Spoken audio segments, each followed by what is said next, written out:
एक होती है अर्ली बर्ड, एक होती है लेट बर्ड। लेट बर्ड की पैड ये मजाक के लिए नाम लिखा है मैंने। ये अर्ली बर्ड है तो ये कौन है? Late bird. लेट बर्ड ने कहाँ तक पढ़ा, क्या मालूम क्या क्या पढ़ाया, भगवान जाने।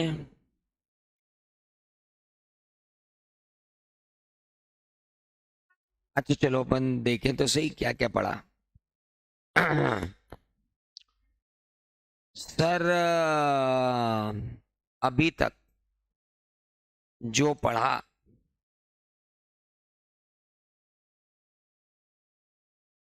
उनकी बात करते हैं।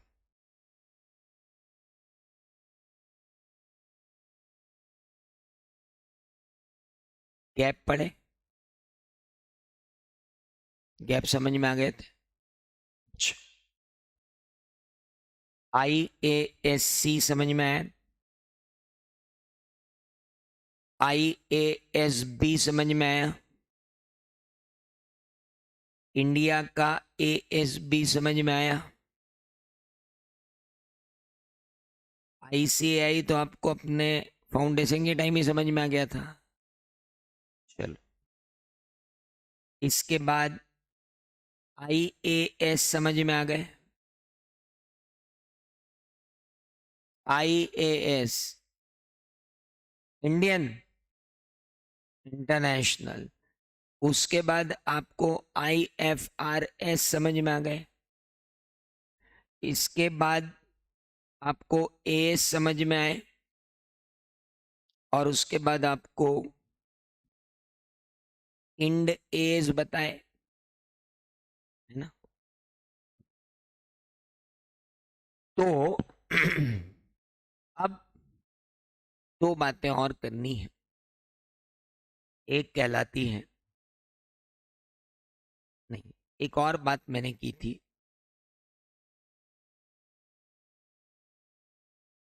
IFRS कंप्लायंट होना क्या होता है? IFRS कंप्लायंट होना मतलब when a country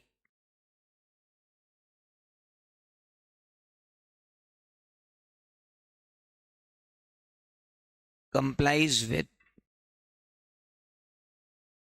IFRS, it is known as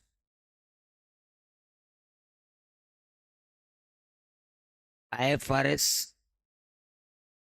compliant country.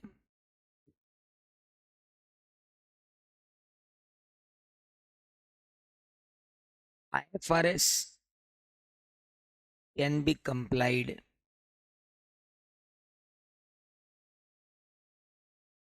as follows. Complied by either of the two approaches. One is known as adoption and one is known as convergence. IFRS compliant आप बनेंगे either due to adoption or due to convergence.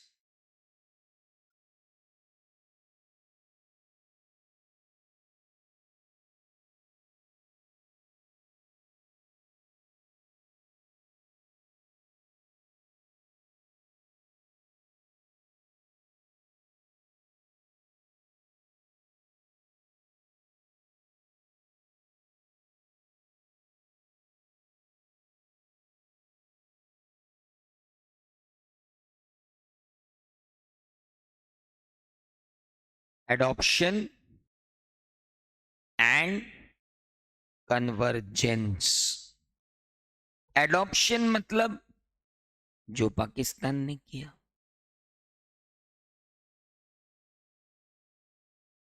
adopting IFRS word by word जिसने word by word IFRS adopt कर लिया उसे क्या कहते हैं? Adoption. Convergence means by having minimal changes in form of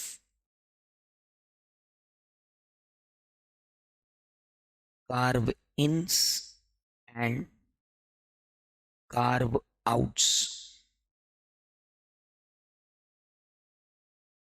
By having minimal changes in form of carve ins and carve outs,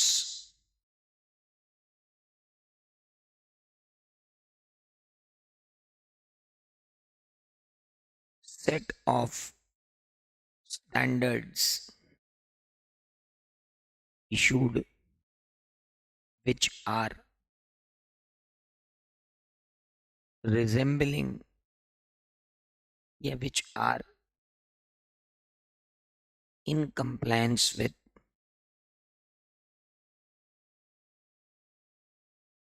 IFRS except above changes.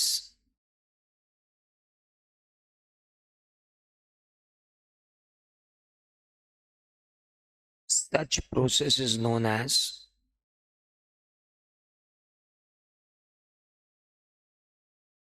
Convergence. ऐसी process को हम क्या कहते हैं? कन्वर्जेंस कहते हैं. By having minimal changes in form of minimal changes in form of carve ins and carve outs. Carve in मतलब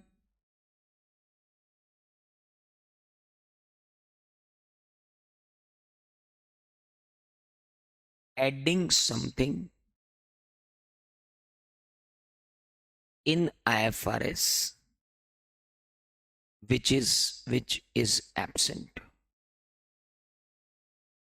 and carve outs means removing something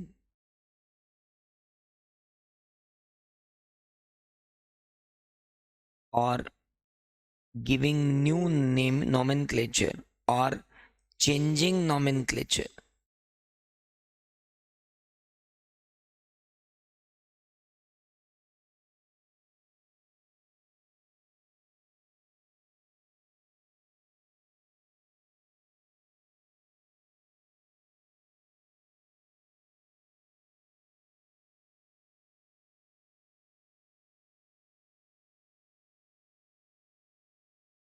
Adding something in IFRS which is absent, which was absent there,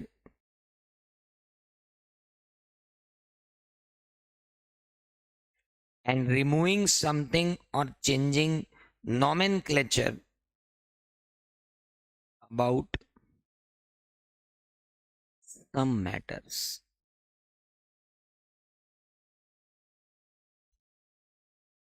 कुछ मामलों में change करना.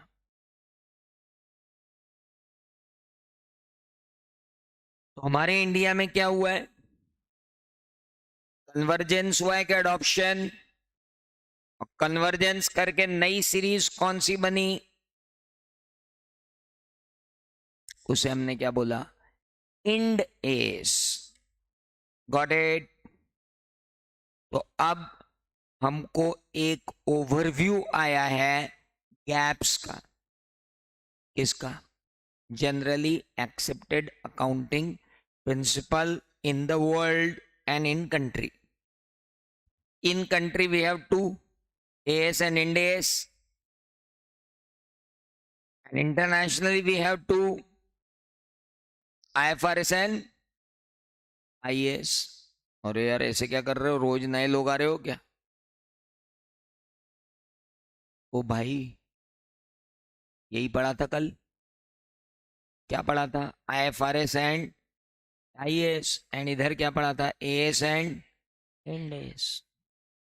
और हमने Ind AS बनाए हैं किस प्रोसेस के थ्रू? कन्वर्जेंस के थ्रू.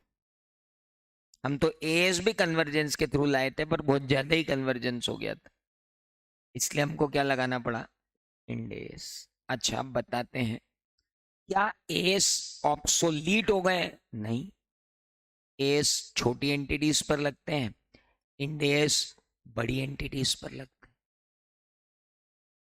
आईएफआरएस और आईएएस फॉरेन में लगते हैं, हमें लगाने की जरूरत नहीं। हमारे इंडिया में क्या लगेगा, या तो एएस लगेगा या तो इंडेस लगेगा। अच्छा, अब अपन बात करते हैं क्यों बना रहे हो ये standard.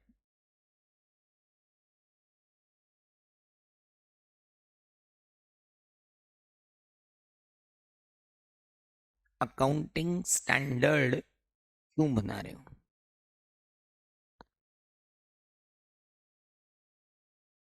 To standardize the accounting treatment of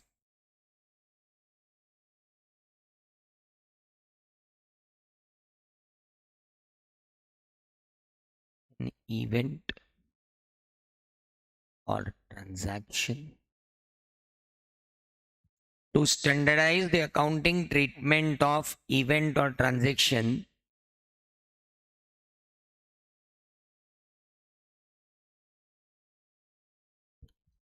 to standardize the accounting treatment of event or transaction, हम इवेंट या ट्रांजैक्शन के अकाउंटिंग ट्रीटमेंट को क्या कर रहे हैं, standardized. Following aspects are standardized.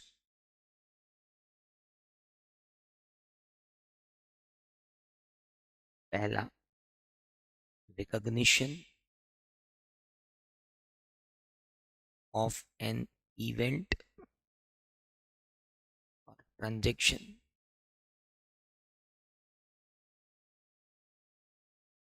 पहला होता है रिकॉग्निशन, दूसरा होता है measurement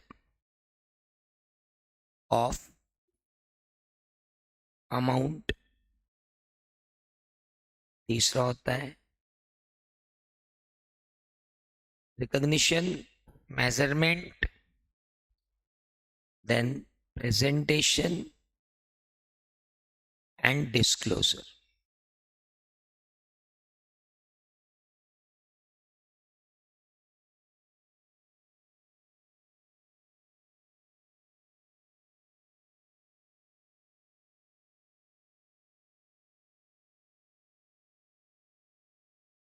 amount involve in event और ट्रांजेक्शन। भाई पूरे अकाउंट में अपन अकाउंटिंग किसकी करते हैं, या तो किसी इवेंट की करते हैं या तो किसी ट्रांजेक्शन की करते हैं। असेट खरीद के लाते हैं, वो ट्रांजेक्शन है। असेट आग में जल जाए, वो इवेंट है, लॉस बुक कर लेते हैं। इवेंट होते हैं तो प्रॉफिट या लॉस बुक होता है, ट्रांजेक्शन होते हैं तो भी प्रॉफिट या लॉस होता है, तभी तो बनाते हैं प्रॉफिट एंड लॉस। तो बहुत क्लियर है कि चार एस्पेक्ट्स कवर करता है कोई भी अकाउंटिंग स्टैंडर्ड। कौन से चार? रिकॉग्निशन, अच्छा अब देखो, सुनते हैं समझते हैं। आप किसी एक्स लिमिटेड के ऑडिट पे गए, हमने कहा एक्स लिमिटेड तुम्हारा काम क्या है, बोले sir we are into real state.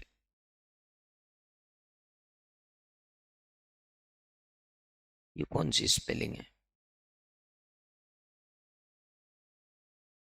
अच्छा, तो बोले सर हमारे पास 1000 प्लॉट्स, इन 1000 प्लॉट्स में से 20 तो हमारे प्रॉपर्टी प्लांट एंड इक्विपमेंट है, क्योंकि इस पे तो हम अपनी एडमिनिस्ट्रेटिव बिल्डिंग बनाएंगे और बाकी 980 जो है वो स्टॉक इन ट्रेड है, इनको हम मार्केट में बेचने के लिए रखे हैं। हेलो, ठीक है, 1000 प्लॉट खरीदे, एक ट्रांजेक्शन। हेलो, 20 प्लांट को मैं असेट मानूं, वो भी नॉन करंट असेट, क्योंकि वो मैं प्रॉपर्टी प्लांट एंड इक्विपमेंट की तरह, मतलब आजकल फिक्स एसेट तो बोलते नहीं, फिक्स एसेट बोलना तो गांव वालों की निशानी हो गई आजकल। आजकल फिक्स एसेट की जगह क्या वर्ड यूज किया जाता है? Property plant and equipment. तो ये 20 जो है, इन्हें तो मैं क्या बनाऊंगा? मैं इस पे अपनी बिल्डिंग बनाने वाला हूँ, तो इनको मैंने कहाँ डाल दिया? प्रॉपर्टी प्लांट एंड इक्विपमेंट में। और ये 980 को मैं क्या बोल रहा हूँ? ये मेरे स्टॉक इन ट्रेड है। तो अकाउंटिंग स्टैंडर्ड कहता है कि किन किन आइटम को आप इन्वेंट्री रिकॉग्नाइज कर रहे हो और किन आइटम को आप property plant and equipment recognize कर रहे हो, इसका स्टैंडर्डाइजेशन होना चाहिए।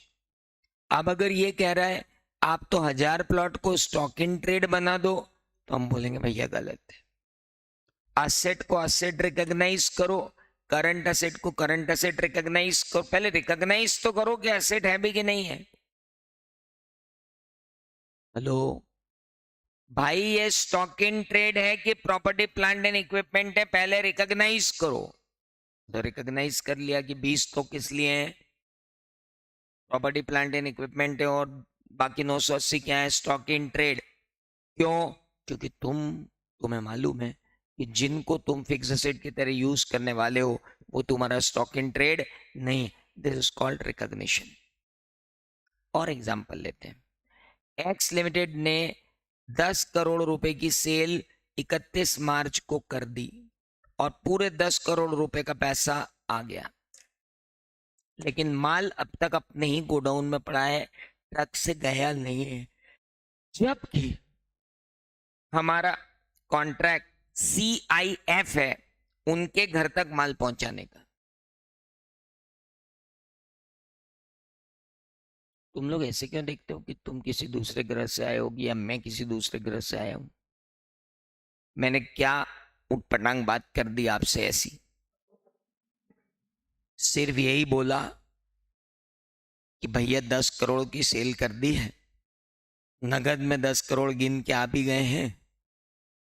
लो, लेकिन माल अभी अपने ही पड़ा हुआ है, क्योंकि अपने ट्रक से भेजना है, कभी अवेलेबल है नहीं। बायर ने भी बोला कोई दिक्कत नहीं है, 6 दिन बाद दे देना। हमारा ट्रक 6 अप्रैल को उनको माल दे के आया। हमारा कॉन्ट्रैक्ट था CIF, मतलब उनकी फैक्ट्री तक माल पहुंचाना। तो अब बताओ कि 31 मार्च के दिन इस 10 करोड़ की सेल को सेल बताऊं या 10 करोड़ के स्टॉक को उसकी कॉस्ट पे बताऊं, और सेल में अप्रैल में रिकॉग्नाइज करूं कि मैं सेल मार्च में रिकॉग्नाइज करूं? बताओ।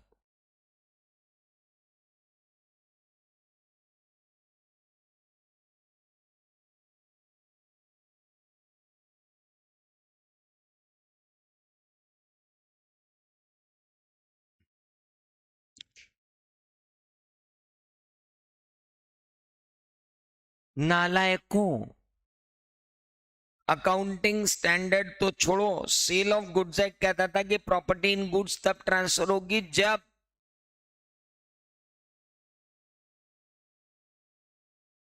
Risk and rewards of ownership transfer हो जाएंगे। और risk and rewards of ownership अभी ट्रांसफर हो गए क्या 31 मार्च तक? कहाँ हुए? तुमने तो CIF बेसिस पे माल बेचने का बोला है। CIF बेसिस मतलब तुम्हारी फैक्ट्री तक छोड़ के आएंगे, तो उनकी फैक्ट्री पे कब छोड़ा तुमने माल? 6 तारीख को। तो ये सेल किस साल की सेल है? ये सेल अगले साल की सेल है। इस 31 मार्च को इसको सेल न कहा जाए। ये 31 मार्च की सेल है ही नहीं, इसे कहते हैं रिकॉग्निशन। भाई ये असेट हमारी है कि नहीं, ये भी रिकॉग्निशन है।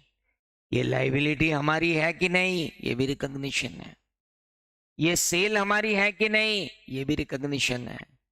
ये जो 10 करोड़ रुपए आए, ये सेल मान लू? नहीं, अभी सेल मत मान, एडवांस अगेंस्ट सप्लाई करके लाइबिलिटी में दिखा। अरे ऐसे क्या देख रहे हो नालायकों, क्या दिखाना पड़ेगा इसको? लाइबिलिटी। क्यों?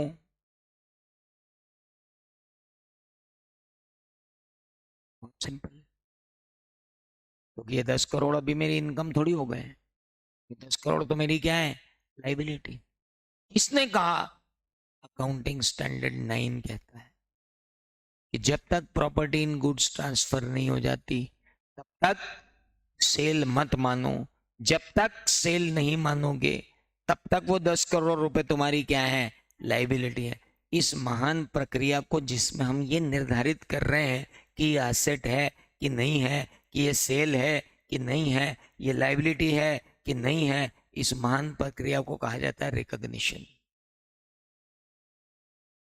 अब एक एंटिटी बोलती भाई साहब हमने तो अकाउंटिंग पॉलिसी लगा ली यार, जो हमारे स्टॉक में पड़ा है वो स्टॉक, जो हमारे यहाँ से चला गया बाहर वो सेल।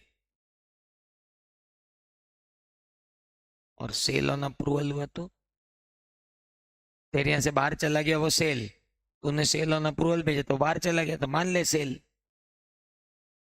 नहीं ना, ऐसे विकल्प हम दे ही नहीं सकते हैं लोगों को अलग अलग, इसलिए ही तो स्टैंडर्डाइजेशन कर रहे हैं। कोई बोलेगा भाई साहब मेरा तो सीधा सीधा गणित है, बिल फट गया तो सेल। एक बोल रहा भाई साहब ट्रक निकल गया तो सेल। एक बोल रहा भाई साहब उसके यहाँ पहुंच गया तो सेल। एक बोल रहा भाई साहब जिस दिन कॉन्ट्रैक्ट हो गया ना, सेल। तो भाई अगर ऐसे अलग अलग लोग अलग अलग दिन पे सेल बुक करने लग जाएंगे तो हो गया अकाउंटिंग, तो सबकी जंगल राज हो जाएगा यहाँ तो। स्टैंडर्डाइज करो। बोले हो सर लो अकाउंटिंग स्टैंडर्ड 9 अभी स्टैंडर्डाइज कर देते हैं। ले आए वो, स्टैंडर्डाइज कर दिया उन्होंने। कुछ समझ में आया? तो रिकॉग्निशन स्टैंडर्डाइज कर दिया।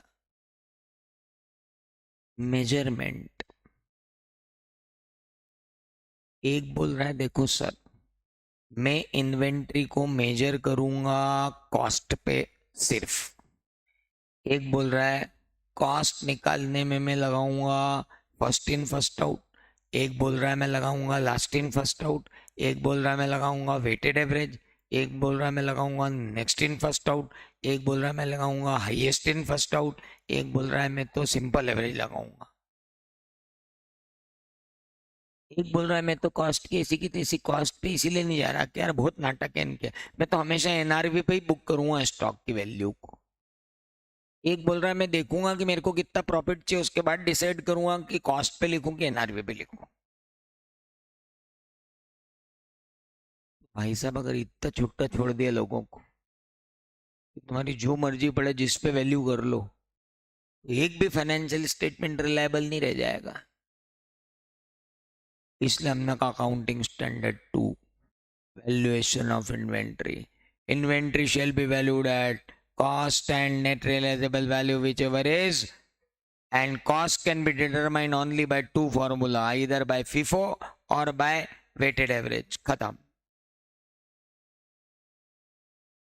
हेलो, स्टैंडर्डाइज कर दिया गया क्या? Measurement criteria.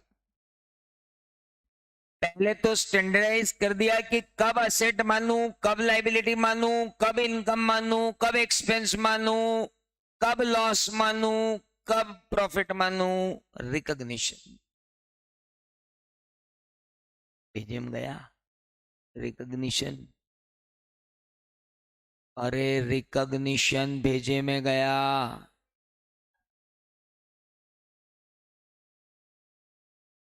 दूसरा मेजरमेंट। ये क्या होता है?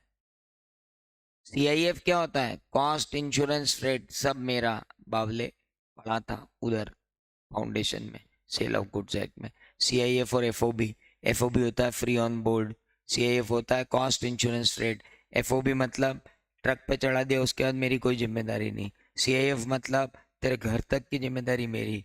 पिज्जा डिलीवरी जो होती है वो सीआईएफ बेसिस पे होती है।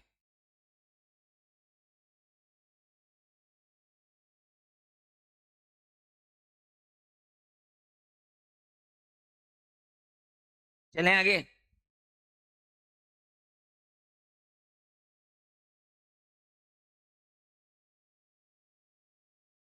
तो तुम्हारा मुंह तो ऐसे बना हो कि मेरी आगे पढ़ाने की इच्छा होए। मुंह तो ऐसे बना के रखे हुए जैसे भगवान जाने क्या पढ़ा रहा है ये। क्या करूं इसमें, उछल कूद के पढ़ाऊं? रिकॉग्निशन, मेजरमेंट, प्रेजेंटेशन, डिस्क्लोजर, ऐसे पढ़ाऊंगा तो ही समझोगे क्या? है? मुजरा मुजरा खाना खोल रखा है मैंने, जो मुजरा करूंगा यहाँ पे तुम्हारा उमराव जान बना दोगे तुम तो मेरे को। नाचो। अरे पढ़ा रहा है आदमी यार, सीरियसली। पहला क्या हुआ? रिकॉग्निशन। रिकॉग्निशन किसका हो रहा है? देखो मुद्राएं भाव भंगिमाएं बनाने में कोई दिक्कत नहीं है, लेकिन उन मुद्राओं पे ध्यान देने के कारण कंसेप्ट पे से ध्यान हट जाता है। फिर उसकी हंसी याद रह जाती है और मनोरंजन याद रह जाता है और एजुकेशन बाहर चली जाती है। तो it is education, it is not entertainment. Mind it very carefully. And when education becomes an entertainment, then there is something fishy. Let's start. Recognition मतलब असेट है, लाइबिलिटी है, इनकम है, एक्सपेंस है, लॉस है, गेन है, क्या है? फिर है कितना है, दैट इज कॉल्ड मेजरमेंट। फिर आता है इसको प्रेजेंट कैसे करूं, करंट बताऊं, नॉन करंट बताऊं, इनकम बताऊं, अदर इनकम बताऊं, मेन एक्सपेंस बताऊं, जनरल एक्सपेंस बताऊं, क्या बताऊं? कैपिटल रिसीट बताऊं, रेवेन्यू रिसीट बताऊं, कैपिटल एक्सपेंडिचर बताऊं, रेवेन्यू एक्सपेंडिचर बताऊं, इसे कहते हैं प्रेजेंटेशन। फाइनेंशियल स्टेटमेंट के अंदर इन अकाउंट्स को मैं कैसे प्रेजेंट करूं, उसका स्टैंडर्डाइजेशन भी होना चाहिए।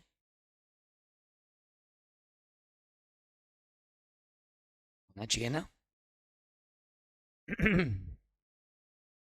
उदाहरण देता हूं आपको, अभी सर पढ़ाएंगे जब आपको अकाउंटिंग स्टैंडर्ड 3, तो आपको पता चलेगा कि एक वर्ड होता है कैश एंड कैश इक्विवेलेंट, जो आपके शेड्यूल 3 में आपको बताया गया था 12th में। एक होता है कैश एंड कैश इक्विवेलेंट और एक होता है कैश एट बैंक, है ना। अब कैश एंड कैश इक्विवेलेंट के अंदर लोग बाग बोले कैश इक्विवेलेंट में क्या लूं, तो बोलते हैं जो इन्वेस्टमेंट तुमने आज किया और तुम्हारा कहना है कि 3 महीने के अंदर अंदर मैं इसको बेच दूंगा। हेलो, अकाउंटिंग स्टैंडर्ड 3 कहता है इसको इन्वेस्टमेंट में मत डाल, इसको कैश इक्विवेलेंट में डाल। हेलो। दूसरी बात, हमने हम कंपनी है, हमने बैंक में पैसा रखा, 5 साल के लिए एफडी करा दी। कहा? बैंक में। तो नॉर्मली देखा जाए तो it is cash at bank, either in saving account और in deposit account, it is in cash at bank. Schedule 3 आके कहता है भाई साहब कैश एट बैंक में से हटाओ, 5 साल बाद निकाल के लाओगे तुम उसको, अदर नॉन करंट असेट दिखाओ। किसने कहा? अकाउंटिंग स्टैंडर्ड 3 ने कहा। तो बाबू, एक होता है रिकॉग्निशन, एक होता है मेजरमेंट, एक होता है प्रेजेंटेशन। अब कई बार बेसिस भी होती है अकाउंट्स की, जैसे हमने अक्रूअल बेसिस पे अकाउंट्स बनाए हैं, आप लिखो हमने अक्रूअल बेसिस पे अकाउंट बनाए हैं। अगर आपने कैश बेसिस पे अकाउंट्स बनाए हैं तो लिखो कि आपने कैश बेसिस पे अकाउंट बनाए हैं। अगर आपकी कोई कॉन्टिजेंट लाइबिलिटीज है तो दिखाओ नोट्स टू दी अकाउंट्स में कि हमारी कॉन्टिजेंट लाइबिलिटीज है। हेलो, तो कुछ चीजें ऐसी होती है जो फाइनेंशियल स्टेटमेंट में नहीं होती हैं लेकिन हमको दिखानी होती हैं, उन्हें हम क्या कहते हैं, डिस्क्लोजर्स। तो किसी भी इवेंट का, किसी भी ट्रांजैक्शन का रिकॉग्निशन कैसे होगा, मेजरमेंट कैसे होगा, प्रेजेंटेशन कैसे होगा, डिस्क्लोजर कैसे होगा, ये कौन बताएगा? अकाउंटिंग स्टैंडर्ड्स बताएंगे। ये अकाउंटिंग स्टैंडर्ड का मेन काम है।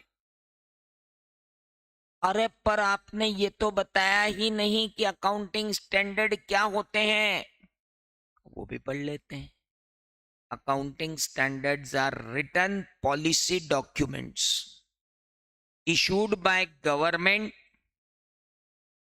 in support with other authority to standardize the accounting treatment in country। किसी भी कंट्री में अगर गवर्नमेंट अथॉरिटीज के साथ मिलकर स्टैंडर्डाइज्ड, मत लिखो कुछ, तुमको लिखने की जरूरत है, जब तक मैं नहीं लिखाऊंगा तुमको कुछ भी नहीं लिखना है, मैं ही लिखाऊंगा बस, जो लिखना है मैंने ही लिखना है। तो वाई एस लिख लिया आपने, जो यहाँ लिखा है वो आपकी कॉपी में हमेशा होना चाहिए। हाँ, तो वाई एस समझ में आया? पहले समझ में आना चाहिए क्यों। हाँ सर समझ में आ गया क्यों। अब बताओ कि क्या, व्हाट इज एस। तो अब एस आया कहां से?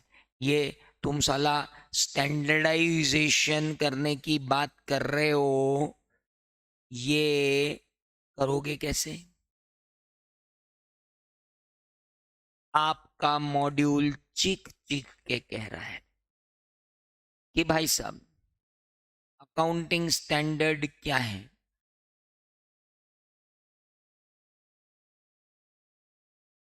अकाउंटिंग स्टैंडर्ड्स आर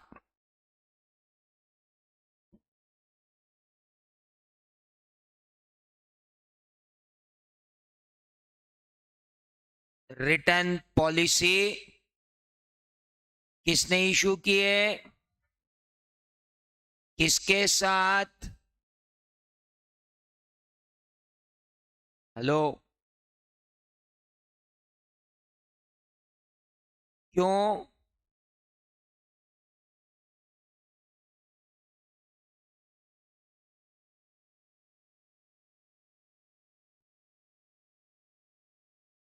हेलो,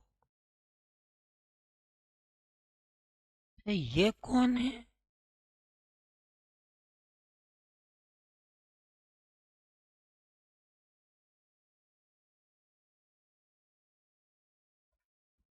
ये दो नए आए आज मार्केट में। हाँ ये दो नए हैं आज मार्केट में। ये भारत की authorities, one is known as MCA, ministry of, उसके ही अंदर हम सब आते हैं। ICAI is within MCA. जैसे IIMs are under HRD, IIMs किसके अंडर में? ह्यूमन रिसोर्स डिपार्टमेंट के अंदर में। उस तरह से आईसीएआई, आईसीएसआई, आईसीडब्ल्यूआई किसके अंडर में?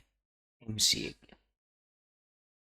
ओके, तो ministry of corporate affairs, India में कॉर्पोरेट स्ट्रक्चर्स को गवर्न करने वाला कौन है? Ministry of corporate affairs. और उसकी एक कमिटी है जो लिस्टेड कंपनीज पर अपना पूरा कंट्रोल रखती है, उसे कहते हैं नफरा। लिस्टेड कंपनी की अकाउंटिंग और ऑडिटिंग पर कंट्रोल रखने के लिए एक एस्टेब्लिश किया गया है मिनिस्ट्री ऑफ कॉर्पोरेट अफेयर्स ने अंडर कंपनीज एक्ट 2013 एक बॉडी एस्टेब्लिश की जिसका नाम है NFRA, that is called national financial reporting authority. Why it is there? Just to control और just to regulate what accounting and auditing profession in the company. Company के अंदर, बड़ी company के अंदर अकाउंटिंग और ऑडिटिंग को रेगुलेट करते हैं. कौन? नाफरा, नेशनल फाइनेंशियल रिपोर्टिंग अथॉरिटी. अब इन्होंने तो लिख दिया, अब इनको कौन समझाए कि तुम बच्चों को जबरन कंफ्यूज कर रहे हो. कल तो तुमने बोला कि तुम अकाउंटिंग स्टैंडर्ड आईसीएआई के एएसबी से आते हैं और आज आप बता रहे हो कि एमसी और नफरा के ही सपोर्ट से गवर्नमेंट लाती है. ये जिसने लिखा बच्चा है, ध्यान नहीं रहा होगा. बोर्ड ऑफ स्टडीज तो ठेका देता है ना, तुम लिख दो ये चैप्टर, तुम लिख दो ये चैप्टर, तुम लिख दो. तो जिसने भी लिखा है he has no maturity at all.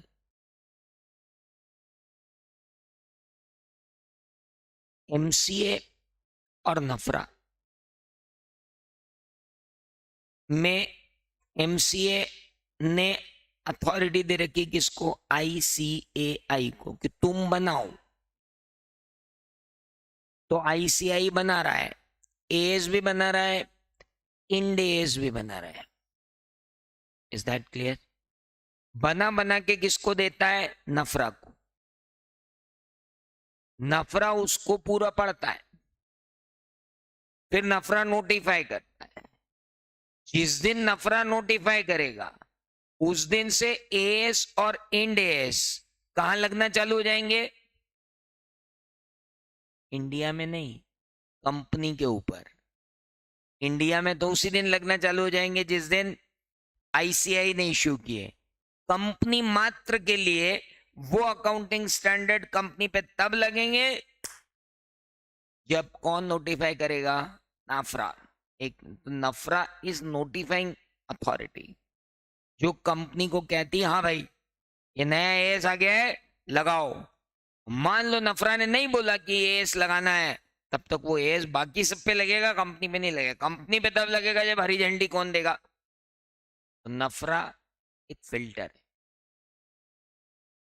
मान लो एक नया एएस आया, एएस 30, वो एएस पूरे इंडिया में लग जाएगा. पार्टनरशिप पे लग जाएगा, प्रोप्राइटरशिप पे लग जाएगा, कोऑपरेटिव सोसाइटी पे लग जाएगा, सोसाइटी पे लग जाएगा, ट्रस्ट पे लग जाएगा, एसोसिएशन ऑफ पर्सन पे लग जाएगा, बॉडी ऑफ इंडिविजुअल पे लग जाएगा, आर्टिफिशियल जुरिडिकल पर्सन पे भी लग जाएगा. हिम्मत नहीं है उसकी कि वो कंपनी पे लग जाए. कंपनी पे लगने के लिए पहले क्या होगा? नफरा नोटिफाई करेगा, तब जाकर वो किस पे लगेगा? कंपनी पे. तो नफरा का बस इतना सा रोल है. बाकी बनाता कौन है इंडिया में accounting standard? ASB of ICAI. कौन बनाता है? ASB of ICAI. Any doubts? Good. तो क्या क्या होगा? Recognition, measurement, presentation, disclosure. किसका? इवेंट का या ट्रांजैक्शन का. उनका क्या होना है? स्टैंडर्डाइजेशन. हेलो, पॉलिसी डॉक्यूमेंट किसने इशू किए? गवर्नमेंट ने, in support of regulatory bodies, covering RMPD. याद मत करना कभी भी आरएमपीडी टाइप का है ना, मेरे को बहुत नफरत है इस तरीके से याद करने में. अगर आप मेरे साथ रह के ये फालतू के चोचलों में पड़े आरएमपीडी, निपटा दूंगा मैं. ये याद करने का सी ग्रेड का डी क्लास तरीका है. और अगर इस तरह से कोई याद करता और याद करवाता है तो वो सीए नहीं कर रहा है, वो बीए के भी लायक नहीं है. आपको आरएमपीडी याद करने की क्या जरूरत है यार? आप मेरे को बताओ. कोई भी इवेंट होगा, कोई भी ट्रांजैक्शन होगा, उसका पहले क्या होगा? रिकॉग्निशन, कि एसेट है कि लाइबिलिटी है कि इनकम है कि एक्सपेंस है कि लॉस है कि गेन. उसके बाद क्या होगा? मेजरमेंट होगा। मेजरमेंट के बाद क्या होगा? और फिर क्या होगा? अगर इंडिया में एप्लीकेबल है तो वो कंपनी में ऑटोमेटिकली एप्लीकेबल होगा ना? नहीं होगा लक्ष्य अग्रवाल, क्योंकि मिनिस्ट्री ऑफ कॉर्पोरेट अफेयर्स ने नफरा को लक्ष्य दे रखा है कि जब तक तुम नोटिफाई नहीं करोगे तब तक कंपनी में एप्लीकेबल नहीं होगा। बात खत्म हो गई। आगे बढ़े। चलो, और कोई किसी की शंका, आशंका, कुशंका? लघु शंका, दीर्घ शंका थोड़ी देर बाद। है क्या किसी को कोई प्रॉब्लम इसमें? नहीं नहीं, प्रॉब्लम तो नहीं है, पर आप कहाँ कहाँ क्या क्या पढ़ा रहे हो? देखो, पहले तो मैंने तुमको पढ़ाया गैप। ये तो जिसने मॉड्यूल बनाया वो थोड़ी कोई फंडामेंटल को फ्लो में रखता है। फ्लो में तो मेरे को लाना पड़ रहा है। गैप लिखा यहाँ, एएस लिखा वहां, इंड एस लिखा कहीं और, फिर लिखा एएस। बावले, जब तू जनरली एक्सेप्टेड अकाउंटिंग प्रिंसिपल से चालू हुआ तो फिर एकदम से एएस पे कैसे आ गया? और तूने एएस के सब बता दिए। अब हमारा बच्चा तो बेचारा कंफ्यूज ही होता रहेगा कि यार क्या हो रहा है ये। आओ आगे बढ़ते हैं। अब ये क्या है? रिपीटेशन। काय का? जो बात मैंने बोली उसका।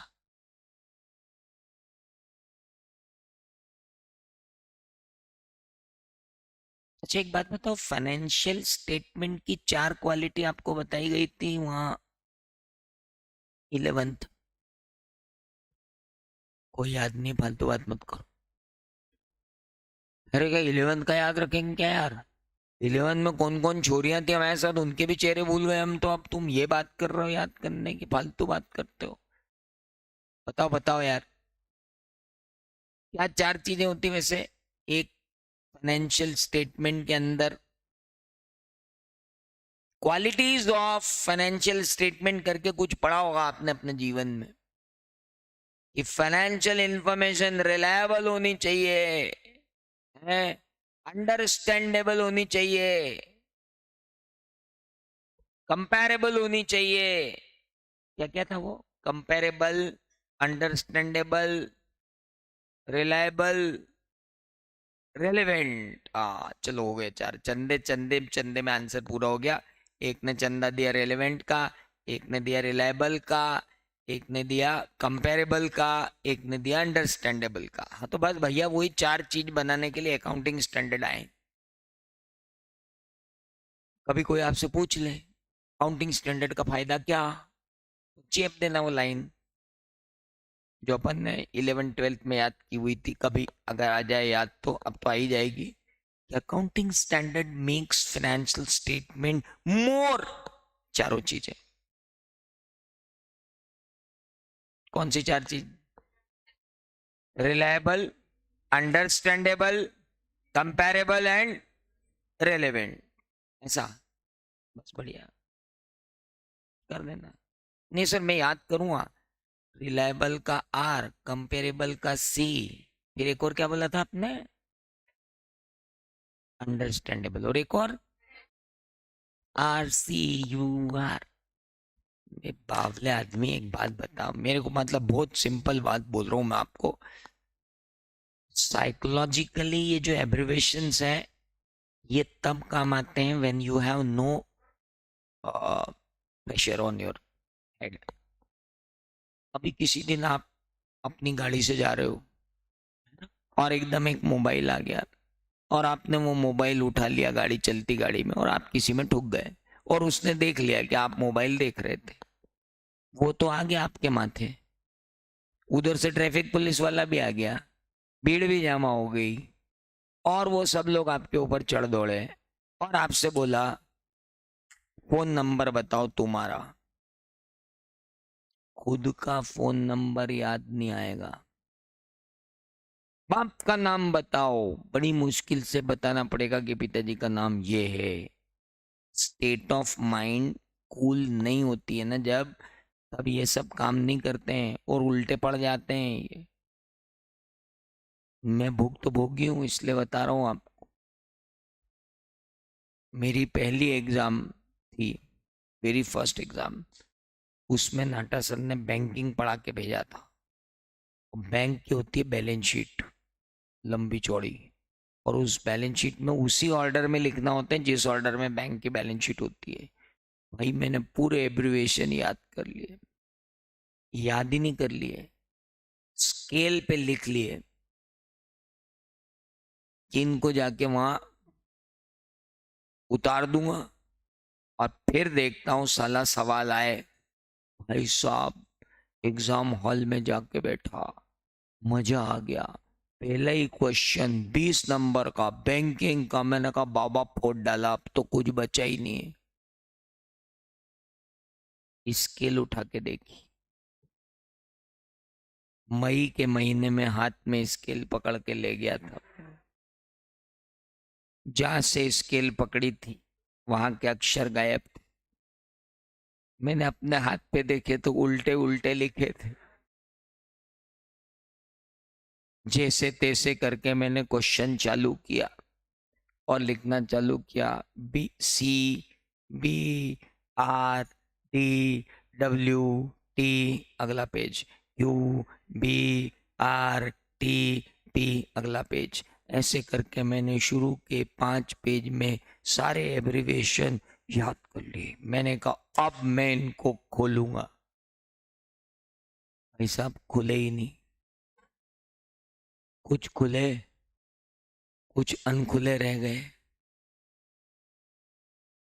आधे घंटे तक पचता रहा, फिर मेरे को किसी की बात ध्यान आई कि एक ही सवाल में अपने को नहीं घुसे रहना चाहिए। 20 नंबर का एक क्वेश्चन हाथ से जाते देख मेरे हाथ पांव यूं ही फूल गए। फिर मैंने कहा चलो जैसे तैसे दूसरे क्वेश्चन कर लें। दूसरे सारे क्वेश्चन कर दिए। बाहर जब एग्जाम हॉल से निकले तो लोगों ने कहा, जब बाहर शोक सभा होती तो सब लोग उस शोक सभा में थे, बोले भाई साहब कैसा गया पेपर। मैंने कहा यार देखो पास होने जितना तो कर दिया यार, पर मेरे को मालूम है मैं पास नहीं होऊंगा। बोले क्यों। मैंने कहा वो 5 पेज खोलने के बाद छठे पेज तक जाएगा जब तो बोले क्यों 5 पेज में क्या है। मैंने कहा ABCD लिख के आया हूँ।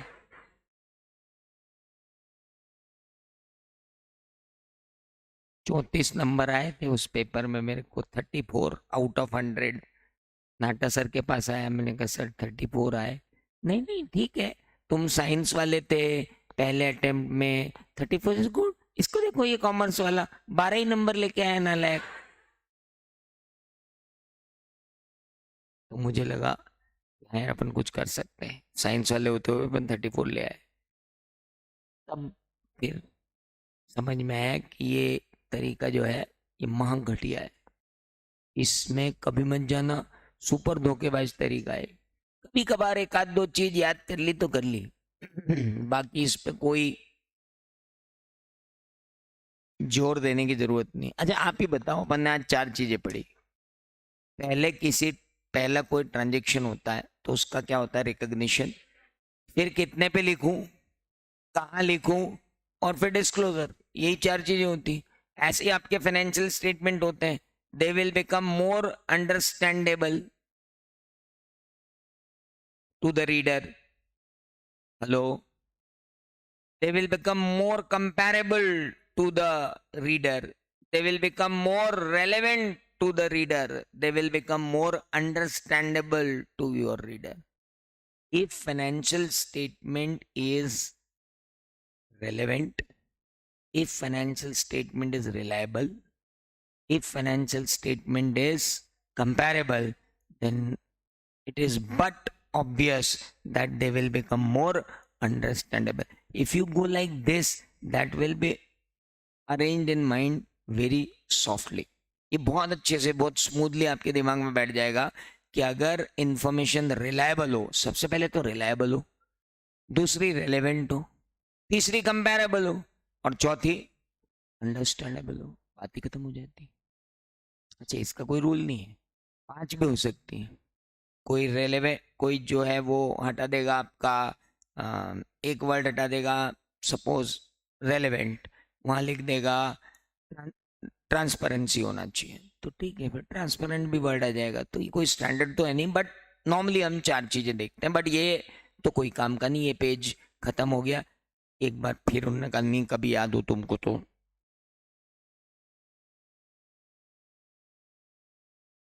सिलेबस बढ़ा रहा बस ये, यहाँ लिख दिया एक बार, फिर यहाँ लिख दिया, फिर इसको लगाया, यहाँ और लिख दिया, तो 3 बार लिख के उन्होंने वही ऐसी तैसी कराई जो अपन ने शुरू में ही कर ली। चले आगे। तो ये हुआ आपका पहली बात, अकाउंटिंग स्टैंडर्ड क्या है। तो अपन डेफिनेशन लिख कर इसको खत्म कर दें कि अकाउंटिंग स्टैंडर्ड्स किसको कहते हैं। ओ भाई, what is S? S means, देखो एक मिनट, अब मैंने आपसे इतनी फालतू बातें कर ली तो आपके दिमाग से वो चीज़ गायब हो जानी चाहिए जो मैंने पढ़ाई, पर वो गायब नहीं होगी क्योंकि आपने उसको लर्न किया है। एस क्या है? Return policy document. किसने इशू किए? Issued by, in consultation with, in issued by government by taking support of, by support of what? Regulatory bodies। बस अभी यहाँ रुक जाऊं, उसके बाद कहाँ जाऊं? Covering following aspects of accounting. कौन कौन से aspect? Recognition, measurement of event and, खत्म। ये हो गई कौन सी डेफिनेशन? इसकी। रेगुलेटरी बॉडी में अगर भूल गया सर तो कभी लिख लेना बावले, एमसीए लिख ले, नफरा लिख ले, और समझ में नहीं आए तो आरबीआई लिख ले, और समझ में नहीं आए तो इरडा लिख ले। सब अपने अपना अकाउंटिंग स्टैंडर्ड देते हैं, उनने 2 दिए क्या हुआ, तेरे पास 5 और हैं।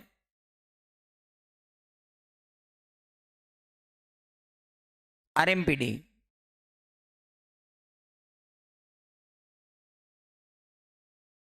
Following aspects of accounting. और कौन कौन से एस्पेक्ट्स? आरएमपीडी, तुमने याद कर लिया ना आरएमपीडी।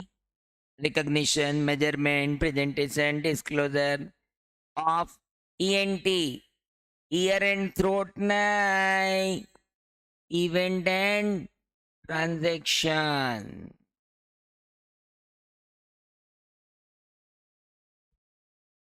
हेलो,